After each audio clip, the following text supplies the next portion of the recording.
हे fox, आज मैं आपके सामने एक कहानी लेकर आया हूं, एक मजेदार कहानी जिसे सुनकर आपको बहुत मजा आने वाला है।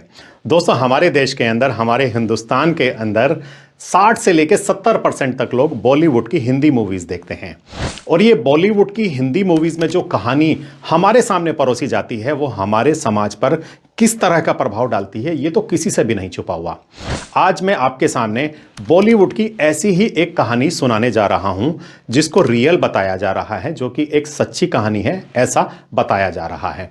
लेकिन इस कहानी के पीछे की जो रूपरेखा है, इस कहानी के पीछे के जो एविडेंस हैं, इस कहानी के पीछे जो एक्टिविटीज हैं, वो इस कहानी के सच होने पर क्वेश्चन मार्क खड़ा करती हैं। दोस्तों, पिछली 16 जनवरी 2025 को एक 20-25 साल के दुबले पतले से छोटे से अपराधी ने एक बहुत बड़े सेलिब्रिटी के घर में घुसकर उसको चाकुओं से घायल कर दिया। कहानी में ट्विस्ट है, बिल्कुल कहानी में ट्विस्ट है, लेकिन इससे भी ज्यादा ट्विस्ट तो अब आने वाला है।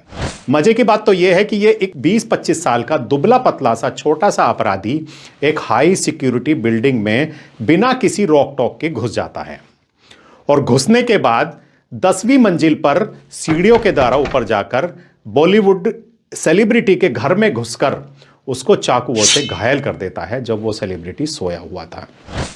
ट्विस्ट यहां पर है कि सबसे पहले तो वो बिल्डिंग में किसी तरह की सिक्योरिटी नहीं है, यानी कि वो बंदा ऐसे ही घुस गया, 10वीं मंजिल पर चला गया और वो बॉलीवुड का स्टार भी अपने सारे दरवाजे खोलकर सोया हुआ होता है जिससे कि वो अपराधी उसके अंदर जाए और उसे घायल कर दे। यहां तक कहानी में ट्विस्ट है, लेकिन इससे भी ज्यादा ट्विस्ट अब आने वाला है। घायल होने के बाद उस बॉलीवुड सेलिब्रिटी को ऑटो के द्वारा मुंबई के फेमस लीलावती हॉस्पिटल में एडमिट किया जाता है और एडमिट करने के बाद हमें एक बात पता चलती है कि उस बॉलीवुड सेलिब्रिटी के पास एक हेल्थ इंश्योरेंस पॉलिसी भी है। हम तो आज तक यही सोचते थे कि मिडिल क्लास आदमी ही एक हेल्थ इंश्योरेंस पॉलिसी खरीदता है, क्योंकि हमें तो यही पता है कि मिडिल क्लास आदमी को ही जरूरत होती है एक हेल्थ इंश्योरेंस पॉलिसी की। लेकिन इस घटना के बाद हमें पता चला कि एक हेल्थ इंश्योरेंस पॉलिसी सेलिब्रिटीज भी परचेज करते हैं। लीलावती हॉस्पिटल में एडमिट होने के बाद लीलावती ने अपनी कैशलेस क्लेम की फॉर्मेलिटीज को कंप्लीट किया, यानी कि इंश्योरेंस कंपनी को इंटीमेट किया कि यह सेलिब्रिटी इस बीमारी या इस एक्सीडेंट के साथ हमारे हॉस्पिटल में एडमिट हुआ है, जिसका एप्रोक्सीमेट कॉस्ट जो उसकी ट्रीटमेंट की आएगी वो करीब 36 लाख रुपए आएगी। यहां तक तो कहानी में बहुत ज्यादा ट्विस्ट नहीं है, लेकिन ट्विस्ट तो अब आने वाला है। अब देखिएगा इस कहानी को।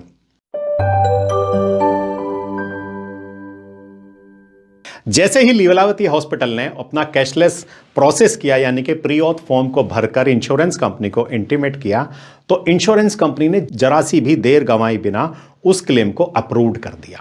यानी कि 36 लाख रुपए के अगेंस्ट में उन्होंने 25 लाख रुपए का क्लेम इमीडिएटली बिना किसी देर को गंवाए, बिना कुछ सोचे समझे अप्रूव्ड कर दिया। अब आप सोचेंगे कि इंश्योरेंस कंपनी तो बहुत अच्छी है, इंश्योरेंस कंपनी ने क्लेम अप्रूव कर दिया, तो इसमें ट्विस्ट कैसा है? यस, यहीं पर तो ट्विस्ट है। देखिए फॉक्स, जब भी कोई इस तरह का क्लेम आता है जहां पर क्रिमिनल एक्टिविटी है, थर्ड पार्टी का इन्वॉल्वमेंट है या कोई एक्सीडेंटल केस है, तो सबसे पहले इंश्योरेंस कंपनी क्वेरी लगाती है, एफआईआर या फिर एमएलसी की रिपोर्ट इंश्योरेंस कंपनी को चाहिए होती है। एमएलसी मतलब कि मेडिको लीगल केस है तो आपको एमएलसी की रिपोर्ट लगानी पड़ेगी। अगर एफआईआर हुई है जहां पर थर्ड पार्टी का इन्वॉल्वमेंट है, क्रिमिनल एक्टिविटी है, तो फिर एफआईआर देना मैंडेटरी होता है। उसके बाद इस केस में, अगर हम इस केस की बात करें तो यहां पर क्रिमिनल एक्टिविटी है, थर्ड पार्टी का इन्वॉल्वमेंट है, और सबसे बड़ी जो इंपॉर्टेंट बात है वो ये है कि इस केस के अंदर कॉन्स्पिरेसी होने के भी पूरे पूरे चांसेस हैं। फैमिली कॉन्स्पिरेसी भी हो सकती है और किसी और तरह की भी कॉन्स्पिरेसी हो सकती है। जब इस तरह के केस आते हैं तो इंश्योरेंस कंपनियां उसमें थर्ड पार्टी के थ्रू डीप इन्वेस्टिगेट करती हैं। डीप इन्वेस्टिगेशन करने के बाद ही उस क्लेम को अप्रूव्ड या रिजेक्ट किया जाता है।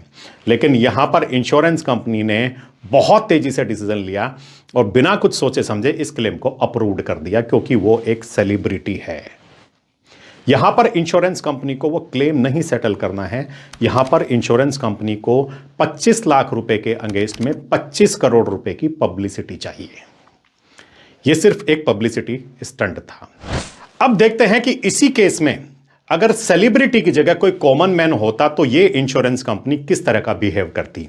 मैं कंपेयर कर रहा हूं एक रियल लाइफ स्टोरी से, एक रियल क्लेम सेटलमेंट से।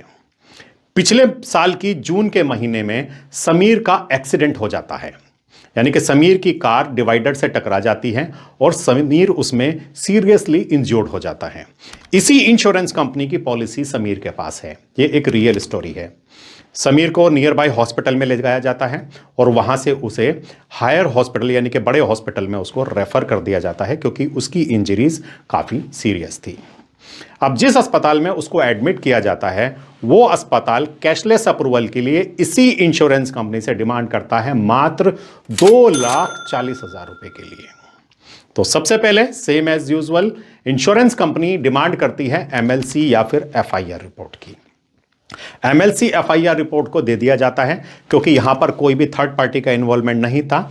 उसकी कार डिवाइडर से टकराई थी और तब उसका एक्सीडेंट हुआ था। किसी थर्ड पार्टी का इन्वॉल्वमेंट इसमें नहीं था। तो एमएलसी की जगह पर हॉस्पिटल अपना डिक्लेरेशन इंश्योरेंस कंपनी को भेज देता है और इंश्योरेंस कंपनी उससे सेटिस्फाइड नहीं होती है। इंश्योरेंस कंपनी का इन्वेस्टिगेटर हॉस्पिटल जाता है और हॉस्पिटल जाकर इस तरह से पूछताछ करता है जैसे उन्होंने कोई क्राइम कर दिया हो। इस पूरे प्रोसीजर में 2 से 3 दिन का समय लगता है और 3 दिन के बाद इंश्योरेंस कंपनी उस कैशलेस क्लेम को यह कहकर रिजेक्ट कर देती है कि हमें इस केस में डीप इन्वेस्टिगेशन की जरूरत है, इसलिए आप इस क्लेम को रीएंबर्समेंट में फाइल कीजिए। यह एक कॉमन मैन की बात है और यह कोई 25 लाख रुपए का क्लेम नहीं है, यह सिर्फ 2,40,000 रुपए के क्लेम की डिमांड की गई है। अब होता यही है कि वही कस्टमर अपना ट्रीटमेंट कराता है और उसके ट्रीटमेंट में 4-4.5 लाख रुपए के आसपास का एक्सपेंसेस आता है और वो ठीक होकर घर चला जाता है। उसके बाद रीएंबर्समेंट क्लेम को फाइल किया जाता है। रीएंबर्समेंट क्लेम को फाइल करने के बाद भी इंश्योरेंस कंपनी फिर से उसमें इन्वेस्टिगेट करती है। इन्वेस्टिगेटर घर पे आता है, बहुत सारी पूछताछ करता है और करीब 1-1.5 महीने बाद वो इंश्योरेंस कंपनी 4.5 लाख के अगेंस्ट में कुल 2,40,000 रुपए ही अप्रूव करती है। करीब 1,90,000 रुपए उस क्लेम से डिडक्ट कर लिए जाते हैं, पार्शियली रिजेक्ट कर दिए जाते हैं और रीजन दिया जाता है कि 70-80 हजार रुपए के बिल आपने उसमें नहीं लगाए हैं और बाकी का जो भी अमाउंट है वो नॉन पेएबल है। बहुत सारी मेल की जाती हैं, बहुत सारा पत्राचार किया जाता है, लेकिन इंश्योरेंस कंपनी के कान पर जूं तक नहीं चलती। कस्टमर यहां तक परेशान हो जाता है कि इंश्योरेंस कंपनी के हेड ऑफिस जो कि नोएडा में है वहां पर विजिट करता है 2 बार, क्लेम टीम से मिलता है, सारे फैक्ट्स बताता है, सारे प्रूफ्स देता है, लेकिन इंश्योरेंस कंपनी के कान पर तब भी जूं नहीं चलती। एजेंट खुद पर्सनली इस इंश्योरेंस कंपनी के हेड ऑफिस को विजिट करता है, लेकिन मामला नील ही नील रहता है, यानी कि ढाक के 3 पात। फाइनली थक हार कर उस कस्टमर को इंश्योरेंस ओम्बड्समैन में कंप्लेन करनी पड़ती है अपने 1,90,000 रुपए के पार्शियल क्लेम के रिजेक्शन के लिए। और यह वही इंश्योरेंस कंपनी है जिसने बिना कुछ सोचे समझे एक सेलिब्रिटी का 25 लाख रुपए का क्रिमिनल एक्टिविटी के क्लेम को अप्रूव्ड कर दिया। तो यह कहानी हमें क्या बताती है? इस कहानी से हमें क्लियरली यह इंडिकेट होता है कि ये इंश्योरेंस कंपनियां बड़े लोगों के लिए और सेलिब्रिटीज के लिए ही रह गई हैं, एक कॉमन मैन या मिडिल क्लास आदमी के लिए नहीं है। तो फिर क्या करे? मिडिल क्लास आदमी अपनी मेहनत की कमाई से 4 से लेकर 5% तक का प्रीमियम हर साल इन इंश्योरेंस कंपनीज को हेल्थ इंश्योरेंस के लिए पे करता है और यही इंश्योरेंस कंपनियां एक कॉमन मैन को इस तरह से परेशान करती हैं और एक सेलिब्रिटी को जिसे 25 लाख तो क्या 25 करोड़ के भी क्लेम की जरूरत नहीं है, इमीडिएटली उसका क्लेम सेटल कर देती है।